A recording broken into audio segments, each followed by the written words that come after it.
Imagine yourself caught in the storm of a crisis, your heart racing, mind clouded with anxiety, each obstacle feeling like a personal attack. The world seems determined to test your limits today, and you feel the overwhelming urge to react, to fight back against these unfair circumstances.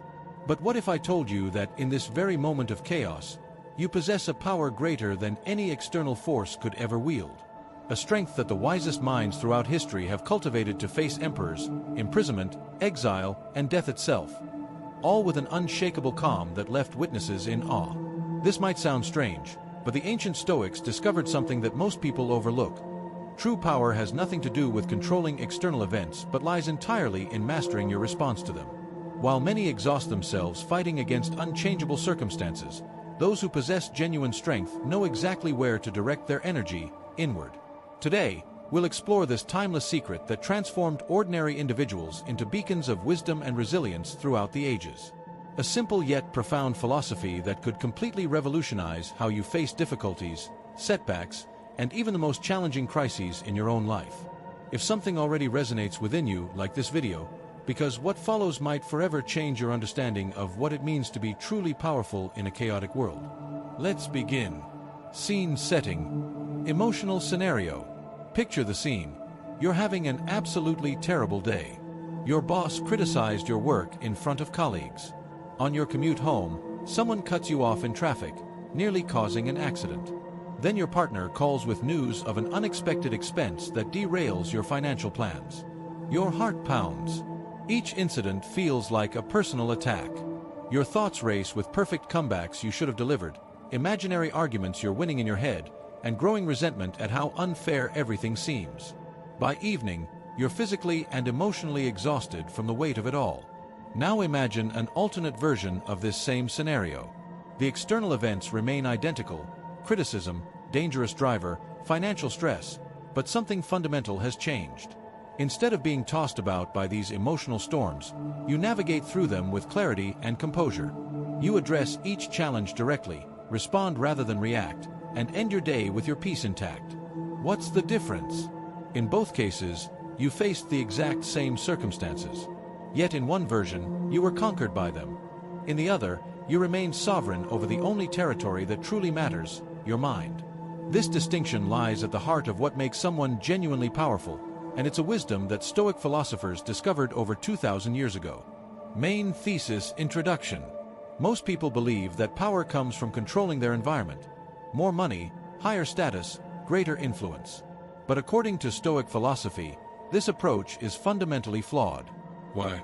Because it places your well-being at the mercy of things fundamentally outside your control. The Stoics identified a crucial distinction that changes everything. There are things within our control and things beyond our control. Our opinions, desires, aversions, and choices fall into the first category. Whether other people's actions, illness, economic conditions, and most external circumstances fall into the second. The revolutionary insight is this: tranquility and strength come exclusively from focusing your energy on what you can control while accepting with dignity what you cannot. As Epictetus, a former slave who became one of history's most influential Stoics, stated, "Make the best use of what is in your power, and take the rest as it happens." But why do so many people struggle with accepting what they cannot change? Here are 3 core reasons. Misplaced expectations. We're conditioned to believe happiness comes from getting what we want rather than wanting what we have. Ego protection. Facing limitations threatens our self-image as capable, deserving individuals. Emotional momentum. Strong emotions create their own gravity, pulling us deeper into counterproductive thought patterns. This explains why traffic jams trigger rage, criticism wounds so deeply, and setbacks can devastate our entire day. But the Stoics demonstrated a different path, one where external events lose their power over your emotional state. And here's where the true, quiet strength emerges. While others are exhausting themselves fighting against reality, you preserve your energy for constructive action within your sphere of influence. This isn't passive resignation, but strategic focus. Historical examples. Stoic masters. Have you ever noticed how certain individuals throughout history possessed an almost supernatural composure in situations that break most people? The greatest Stoic philosophers didn't just write about these principles. They embodied them through some of life's harshest trials. Let's examine 3 remarkable examples.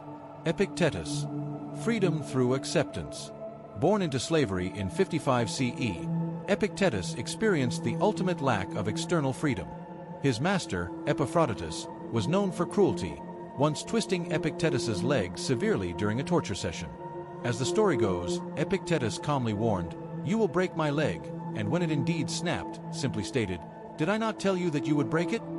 This wasn't mere stoicism in the lowercase sense. Epictetus had grasped something profound. His body could be chained, but his mind remained his own sanctuary. He didn't waste energy resenting his condition or dreaming of impossible escape. Instead, he devoted himself to philosophy, eventually gaining his freedom and becoming one of antiquity's greatest teachers. In his famous handbook, the Enchiridion, Epictetus taught, "Don't demand that things happen as you wish, but wish that they happen as they do happen, and you will go on well." This wasn't defeatism, but a radical form of empowerment, recognizing that true freedom comes not from controlling external events, but from mastering your response to them. When facing your own constraints, whether financial limitations, health challenges, or difficult relationships, consider how Epictetus would approach them. What aspects can you control? Which must you accept? The clarity that comes from this distinction creates immediate peace. Marcus Aurelius, power through perspective. Imagine having the opposite external circumstances. Not a slave, but the most powerful man in the known world. As Roman emperor from 161 to 180 CE, Marcus Aurelius commanded vast armies, controlled enormous wealth, and held the power of life and death over millions. Yet each night, this emperor would write private reflections reminding himself of his mortality, the transience of achievements, and the importance of virtue over power. His personal journal, now known as Meditations, reveals a man deliberately practicing humility despite his station. One entry reads, "Very little is needed to make a happy life. It is all within yourself, in your way of thinking." Another states, "You have power over your mind, not outside events. Realize this, and you will find strength." Consider the paradox. The man who could demand anything chose instead to master his desires. When his empire faced plagues, rebellions, and wars, Marcus maintained equipoise not through external control but through internal discipline. He constantly practiced viewing challenges from a cosmic perspective, seeing events not as personal affronts but as natural processes in an indifferent universe. This perspective shift is transformative. The next time you face criticism, rejection, or failure, try viewing it from the Marcus Aurelius lens. How important will this seem in a month, a year, a decade? Against the backdrop of human history or cosmic time, most of our daily struggles shrink to insignificance. Seneca, strategic emotional management. Seneca the Younger demonstrates perhaps the most relevant example for our modern context. As a wealthy statesman, playwright, and advisor to Emperor Nero, Seneca navigated the treacherous politics of imperial Rome while teaching practical wisdom about managing emotions. Unlike other philosophers who merely theorized, Seneca wrote extensively about applying Stoic principles to everyday frustrations, anger in traffic, anxiety about the future, grief over losses. His essay on anger provides a remarkably modern approach to emotional regulation, advocating techniques like preemptive visualization of potential setbacks to reduce their emotional impact, creating deliberate delays between provocation and response, questioning initial impressions. Is this truly harmful or merely annoying? In one famous passage, Seneca advises, "We are more often frightened than hurt, and we suffer more from imagination than from reality." He recognized that our interpretations of events, not the events themselves, create most of our suffering. Seneca's life ended dramatically when Nero ordered him to commit suicide after suspecting him of conspiracy. Even then, facing his executioner, witnesses reported that Seneca maintained remarkable composure, comforting his friends and dictating final philosophical thoughts as he died, the ultimate demonstration of his teachings. Consider how Seneca's approach might transform your own emotional landscape. When you feel anger rising, could you create that strategic pause? When anxiety strikes, could you question your catastrophic assumptions? These simple practices, consistently applied, develop the emotional muscles needed for quiet strength. The psychology of Stoic strength. Why do these ancient practices work so effectively? Modern psychology has caught up what the Stoics intuited centuries ago. Our emotions don't emerge directly from events, but from our judgments about those events. The process typically works like this. Something happens, we interpret its meaning, this interpretation triggers an emotion, the emotion drives our behavior. Where most people feel helpless is at the something happens stage. But the Stoics recognized our power exists in the interpretation phase. By consciously examining and adjusting our interpretations, we transform our emotional responses. This insight aligns perfectly with contemporary cognitive behavioral therapy, which helps people identify and modify distorted thought patterns. Research consistently shows that reframing negative events reduces depression and anxiety while improving resilience. But the Stoics went beyond mere techniques. They cultivated a comprehensive worldview based on several key principles. Virtue as the sole good. They believed that moral excellence, wisdom, justice, courage, and moderation was the only true good, while everything else was ultimately indifferent. Cosmic perspective. They regularly contemplated the vastness of space and time to right-size personal troubles. Amor fati. They practiced love of fate, not just accepting what happens but embracing it as necessary for growth. Memento mori. They maintained awareness of mortality to prioritize what truly matters. These principles created a robust philosophical framework that supported emotional resilience in any circumstance. Practical applications. The modern Stoic. Now you might be wondering, how do I apply these ancient teachings to my modern life? What might Stoic mastery look like in today's world? Consider 3 scenarios where this quiet strength manifests. The office conflict. Imagine 2 colleagues in a heated disagreement during a meeting. One becomes visibly agitated, voice rising, interrupting others, face flushed with emotion. The other remains composed, listening attentively, responding thoughtfully rather than reactively. Who demonstrates true power in this situation? The agitated colleague exposes their psychological vulnerabilities to everyone present. Their emotions have seized control. Meanwhile, the composed individual maintains sovereignty over their responses, choosing them deliberately rather than being driven by impulse. Modern research confirms this dynamic. Studies show that emotional self-regulation correlates strongly with career advancement and leadership effectiveness. People trust and respect those who maintain composure under pressure. The next time you find yourself in conflict, remember, the person who loses emotional control has already ceded their power. Your strength lies not in dominating the conversation, but in mastering your reactions. The personal crisis. Life inevitably brings serious challenges: job loss, relationship breakdown, health scares. In these moments, our resilience is truly tested. The non-Stoic approach involves rumination on questions like, why me? How could this happen? What if everything gets worse? These thoughts create spiraling anxiety without productive outcomes. The Stoic alternative asks, what aspect of this situation remains within my control? What virtue can I practice now? How might I use this challenge for growth? This shift isn't about denying pain or suppressing emotions. Rather, it's about channeling emotional energy productively rather than destructively. The modern Stoic acknowledges feelings while refusing to be governed by them. Research on post-traumatic growth shows that people who find meaning in difficulty and focus on constructive responses recover more successfully than those who remain stuck in victimhood narratives. The social media storm. Perhaps no modern context better illustrates our need for Stoic wisdom than social media. The constant stream of outrage, comparison, and controversy creates emotional turbulence that ancient philosophers could scarcely have imagined. The non-Stoic social media user becomes emotionally invested in online arguments, takes criticism personally, and measures their worth through likes and follows, all factors entirely outside their control. The Stoic approach maintains perspective. Are these opinions worth my emotional energy? Does this controversy involve matters within my control? Is engaging here the best use of my limited time and attention? This might mean setting boundaries around social media use, being selective about engagements, or maintaining psychological distance from online drama. The quiet strength here manifests as freedom from others' judgments and the courage to direct attention toward what truly matters. The power of strategic silence. This brings us to perhaps the most counterintuitive aspect of Stoic strength, the strategic use of silence. Most people believe influence comes through bold statements, clever arguments, and dominant communication. But consider this Stoic insight from Zeno of Citium. We have 2 ears and 1 mouth, so we should listen twice as much as we speak. Strategic silence serves multiple purposes. It prevents emotional escalation.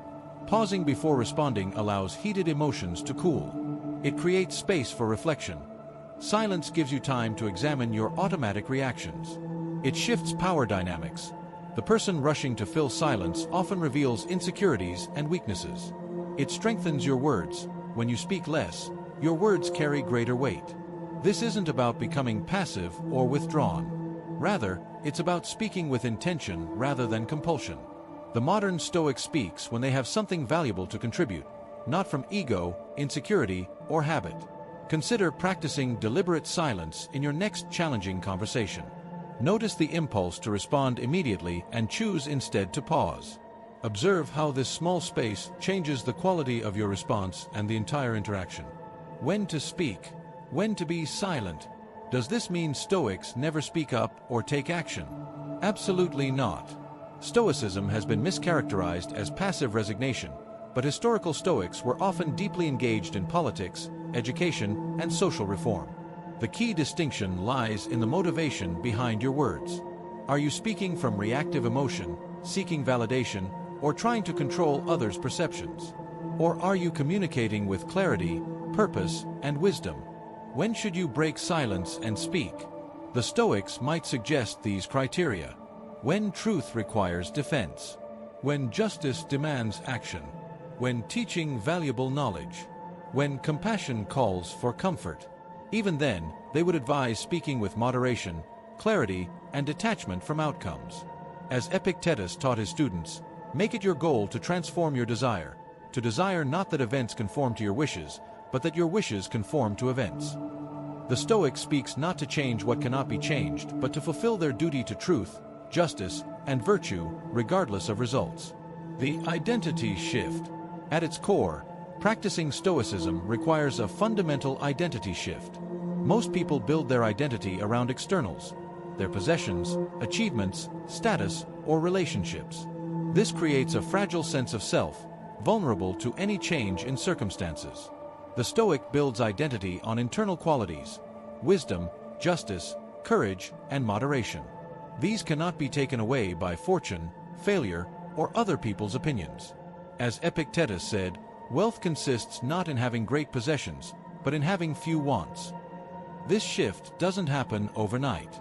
It requires consistent practice, regular reflection, and gentle self-correction. But with persistence, you begin to experience freedom from the emotional roller coaster that dominates most lives. You'll know you're progressing when you feel less anxiety about future uncertainties. You recover more quickly from setbacks. You judge yourself by your actions rather than outcomes. You find peace regardless of external circumstances. The challenge. So here's a challenge as we conclude. For the next 7 days, practice the Stoic distinction between what you can and cannot control. Each time you feel distress, pause and ask, what aspect of this situation lies within my control? What aspect must I accept? How can I respond with virtue to what I cannot change? Write down your observations. Notice how this simple practice begins to transform your emotional landscape and decision-making. Remember that Stoicism isn't about suppressing emotions or becoming coldly rational. It's about cultivating wise emotions, feeling appropriate concern for what matters while releasing anxiety over what doesn't. Conclusion. We began by imagining a challenging day where external events threaten to overwhelm your peace. Now imagine facing those same challenges with the quiet strength of a Stoic, responding rather than reacting, focusing on what you can control, maintaining perspective on what you cannot. This isn't an idealized fantasy, but a practical possibility, demonstrated by figures throughout history who faced circumstances far more challenging than our everyday frustrations. While many exhaust themselves fighting against reality, you can cultivate the wisdom to direct your energy only where it's effective, toward your own judgments, choices, and actions. This is the essence of quiet strength. If you've stayed with me until now, congratulations. You're clearly someone who values depth over quick fixes, wisdom over simple comfort. You're already practicing the kind of attentiveness that forms the foundation of Stoic practice. Have you tried applying any Stoic principles in your own life? How has distinguishing between what you can and cannot control changed your approach to challenges? Share your experience in the comments. I read every response and find wisdom in your collective insights. If this exploration has brought you value, help me spread these ideas by liking, subscribing, and sharing with someone who might benefit from discovering their own quiet strength.